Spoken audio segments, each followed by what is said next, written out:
भगवान शिव ने बताया बुढ़ापे में औलाद साथ क्यों छोड़ देती है। भगवान शिव ने बताया कि आखिर बुढ़ापे में अपनी ही औलाद माँ बाप का साथ क्यों छोड़ देती है। आखिर क्या कारण होता है कि जिस वजह से औलाद अपने बूढ़े माँ बाप के साथ नहीं रहते। दोस्तों, आज की वीडियो में हम आपको इसी बात की जानकारी देंगे, इसलिए आपसे निवेदन है कि आप इस वीडियो को पूरा ज़रूर सुने, क्योंकि दोस्तों आप सब जानते हैं कि बुढ़ापा एक सत्य है, हर कोई सत्य नहीं। बुढ़ापा तो एक दिन फिर भी आता है, कोई इंसान नहीं जिस पर बुढ़ापा नहीं आता। तो इस संसार में जो भी जीव है, जंतु है, इन मनुष्य है, इन सभी में एक ना एक दिन बुढ़ापा ज़रूर आता है। दोस्तों, किसी का जन्म होता है तो वह आज बालक होता है, वह कल युवा बनता है, परसों जवान होता है और आगे वह बुढ़ापे को स्वीकार ही करना पड़ता है।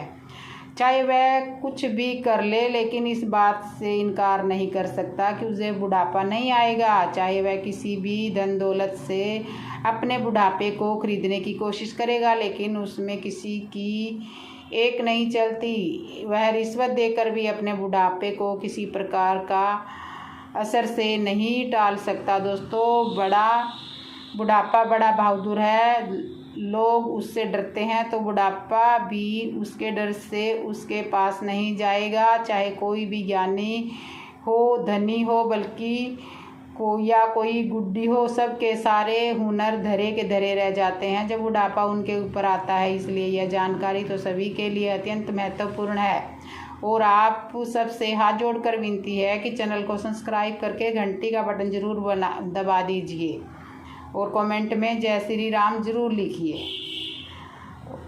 वीडियो को लाइक करिए।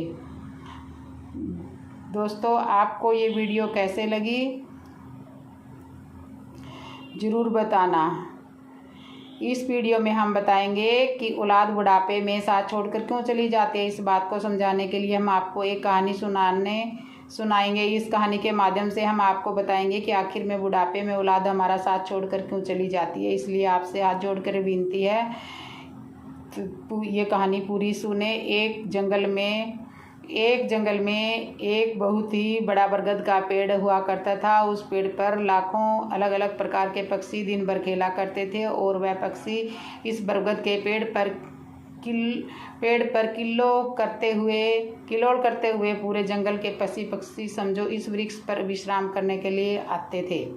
कुछ पक्षियों को तो यह वृक्ष स्थायी निवास बन गया था। मानो दोस्तों, स्थायी निवास बन गया था। कुछ पक्षियों का यह वृक्ष तो समझो एक जीवन का सहारा था। जैसे मनुष्य अपने घर के बिना नहीं रह सकता, तो उसी प्रकार पक्षी उस पेड़ के बिना बिल्कुल भी नहीं रह सकते थे। उसी वृक्ष पर रहकर पक्षी अपने अपार आनंद का सुख अनुभव करते थे। उन्हें हर प्रकार का बरगद से सुख प्राप्त होता था। किसी व्यक्ति के साथ या किसी स्थान पर अगर हम उनके साथ लंबे समय से तक रहते तो उनसे बहुत अधिक प्यार हो जाता है, लगाव हो जाता है, जिस कारण से हम उससे दूर नहीं रह सकते, दूर होना मुश्किल हो जाता है। इसी तरह दोस्तों, उसे वृक्ष का पक्षियों से अत्यधिक लगाव हो गया था और पक्षियों को उसे गिरत से मोह हो गया था। उसे वृक्ष से बिल्कुल भी नहीं छोड़ना चाहते थे। दोस्तों, एक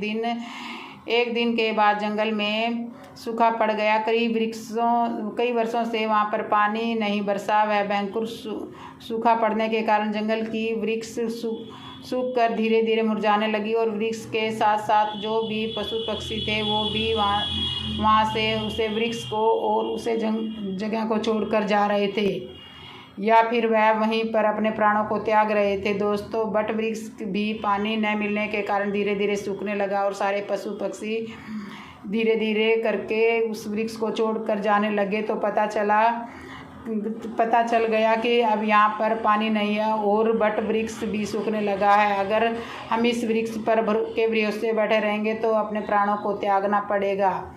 यह वट वृक्ष पूरी तरह से बिल्कुल सूख गया। उसमें हरियाली का एक भी पत्ता नहीं बचा और उसके पेड़ डालियां सारे टूट कर नीचे गिरने लगे। तो वृक्ष पर रहने वाले सारे पक्षी उसे वृक्ष को त्याग कर दूसरे जंगल में किसी दूसरे स्थान पर चले गए। दोस्तों, एक दिन बुद्धि की चिड़िया उसे वृक्ष पर अकेली बैठी रह गई। बुढ़ी सी चिड़िया उस पेड़ पर अकेली बैठी रह गई। वह उसे वृक्ष को छोड़कर नहीं जाना चाहती थी, क्योंकि उसे वृक्ष से अत्यधिक प्रेम करती थी। उसने देखा कि वृक्ष पर रहने वाले सारे पक्षी एक एक कर करके वहाँ से चले जा रहे हैं। कोई ऐसा पक्षी नहीं है जो वृक्ष को छोड़कर नहीं जाना चाहता। दोस्तों, हम पे पक्षियों ने उसे बुढ़ी चिड़िया से भी चलने को कहा। बुढ़ी चिड़िया, आप कहाँ से इस वृक्ष को छोड़ दो, हमारे साथ चलो, वरना आप यहाँ पर अपने जीवन को त्याग दोगी। आपको पता है कि यहाँ पर सारा कुछ सूख गया है, यहाँ पर पानी की कोई संभावना नहीं है, इसलिए आपको इस वृक्ष को छोड़कर जाना चाहिए। परंतु दोस्तों, बुढ़ी चिड़िया ने जाने से इनकार कर दिया। उन्होंने कहा कि मैं इस वृक्ष पर को छोड़कर नहीं जा सकती, क्योंकि मैं इस वृक्ष से बहुत प्रेम करती हूँ। बुढ़ी चिड़िया ने कहा कि मेरा जन्म इस वृक्ष पर हुआ है और मैं पाली बड़ी भी इस वृक्ष पर हुई हूँ, और अब मैं इस वृक्ष पर खेल कूद कर अपना जीवन व्यतीत कर रही थी और इसी वृक्ष ने मुझे जीवन दान दिया। अगर यह वृक्ष न होता तो मैं अपना जीवन खुशी खुशी कैसे व्यतीत करती। मेरे जीवन में के सारे सुख मुझे इसी वृक्ष से दिए हैं। अगर इसने मुझे मेरे सुख दुख में, मेरे को सुख में और साथ नहीं छोड़ा, तो आज मैं इसका साथ कैसे छोड़कर जा सकती हूँ। आज मैं इसके ऊपर विपत्ति आज जब इसके ऊपर विपत्ति आई है, तो मैं इस विपत्ति में अकेला छोड़कर बिल्कुल भी नहीं जाऊँगी, चाहे मेरे इसके साथ रहकर प्राण ही क्यों ना चले जाएं। इस वृक्ष ने मुझे पाल पोस कर बड़ा किया, मुझे अपना प्रेम दिया और मेरा हर सुख दुख में साथ दिया। मैं इस वृक्ष का आभारी हूँ, मैं इस वृक्ष की कर्जदार हूँ, मैं इस वृक्ष को छोड़कर नहीं जाऊँगी। वह लोग बड़े खुदगर्ज होते हैं जो अपने माँ बाप को बुढ़ापे में छोड़कर चले जाते हैं। उन्हें एक बार सोचना चाहिए कि माँ बाप ने उन्हें जन्म से और आज तक कैसे उन्हें इतना बड़ा किया है, कैसे उन्होंने अपने बच्चों को पाला है, पोसा है। उन्होंने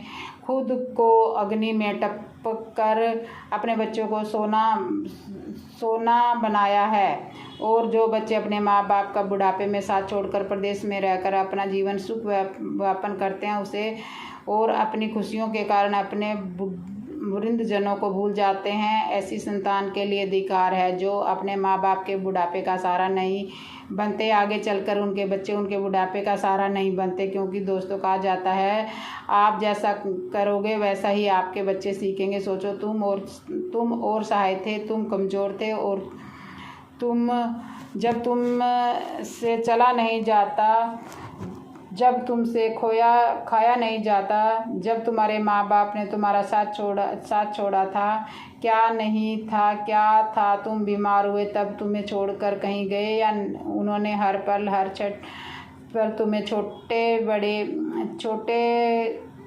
पेड़ के पौधे की तरह पाले हैं। उन्होंने बड़ी नाजुकता से तुम्हारा पालन पोषण किया। जब तुम किसी से झगड़ा किया करते थे, तुम झगड़े में पड़ जाते थे, तो क्या तुम्हारी माँ बाप ने तुम्हें कभी अकेला छोड़ा था या नहीं। जब तुम्हारे माँ बाप के मन में किसी चीज़ को खाने की इच्छा उत्पन्न होती थी, तब उन्होंने यह चीज़ छोड़कर तुम्हें तुम्हारी पसंद की चीज़ दिलाई। तुम भूखे रह जाते थे, लेकिन अपने बच्चों को भरपेट खाना आवश्यक देते थे। क्या आज बूढ़े माँ बाप तुम्हें उनसे घृणा होने लगी है। उन्होंने इतना बड़ा किया, आज उनके लिए इतना भी नहीं कर सकते कि उनके बुढ़ापे की लाठी बन जाओ। बड़ा अधिकार ऐसे जीवन पर जो अपने माँ बाप को बुढ़ापे की लाठी नहीं बन सके। तो दोस्तों, आप मंदिर में जाकर किसी भगवान की पूजा करते हो और घर में अपने माता पिता का सहारा नहीं बनते, तो उनका अपमान करते हो, तो तुम्हारा मंदिर जाना बिल्कुल भी सफल नहीं है। भगवान कहते हैं कि मैं हर व्यक्ति के पास नहीं आ सकता, इसलिए मैंने माँ बाप को एक भगवान का दर्जा दिया है। अगर कोई व्यक्ति अपनी माँ बाप की सेवा करता है तो समझो कि वह साक्षात भगवान की सेवा कर रहा है, क्योंकि माँ बाप की लाठी का सहारा भगवान की पूजा करने के समान है दोस्तों। फिर भी बूढ़ी चिड़िया ने मरते दम तक उस वृक्ष को नहीं छोड़ा। यह कसम खा चुकी थी कि मैं जब तक जिंदा हूँ तब तक इस पेड़ पर ही रहूँगी और अपने प्राणों को खो दूँगी, लेकिन मैं इसको अकेला छोड़कर बिल्कुल भी नहीं जाऊँगी। कुछ दिन बीत गए, वृक्ष बिल्कुल जहर हो गया। तब उस वृक्ष में धीरे धीरे दीमक लगने लगी और इससे वृक्ष को खाने लगी, लेकिन चिड़िया उसे छोड़कर फिर भी नहीं गई।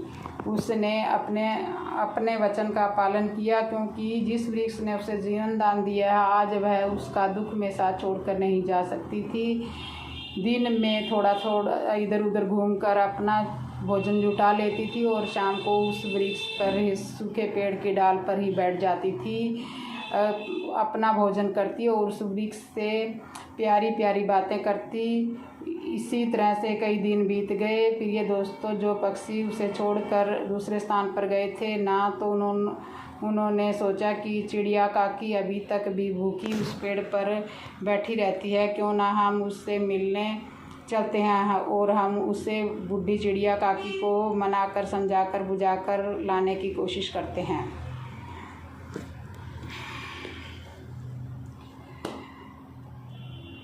उस बूढ़ी काकी को यहाँ अकेला नहीं रहने देंगे, यह सोचकर सभी बूढ़ी चिड़िया के पास आ गए और उन्होंने उनके साथ चलने का आग्रह किया। पर वह बूढ़ी चिड़िया कई दिन किसी के कहने में नहीं आने वाली थी। बूढ़ी चिड़िया कि तुम कहाँ इस भूखे वृक्ष पर बैठी हो? इस वृक्ष से तुम्हें क्या जीवन क्यों खराब कर रही हो? अब इस वृक्ष के पीछे जीवन तुम्हारा खत्म हो जाएगा। आप हमारे साथ चलो और अपने जीवन का आनंद लो, क्योंकि यह वृक्ष अब पूरी तरह से खत्म होने में देरी नहीं है। सब पक्षी मिलकर बूढ़ी चिड़िया को खाने वालों की बूढ़ी चिड़िया कहीं मरे के साथ मरना कहीं भी समझदारी से। आप तो बड़ी बूढ़ी हो, सब चीज़ जानती हो, फिर भी अपने बच्चों की हरकतें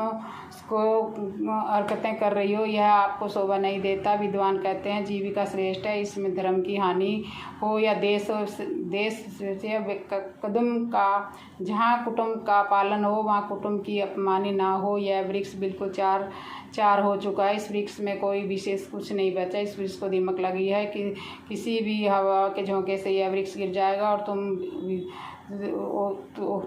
तुम शत्रु की बीमारी का कारण बन जाओगी। और बूढ़ी चिड़िया फिर किसी के कहने से भी नहीं गई। तो दोस्तों, अपने माँ बाप की सेवा ज़रूर करनी चाहिए और बुढ़ापे में उनको नहीं छोड़ना चाहिए।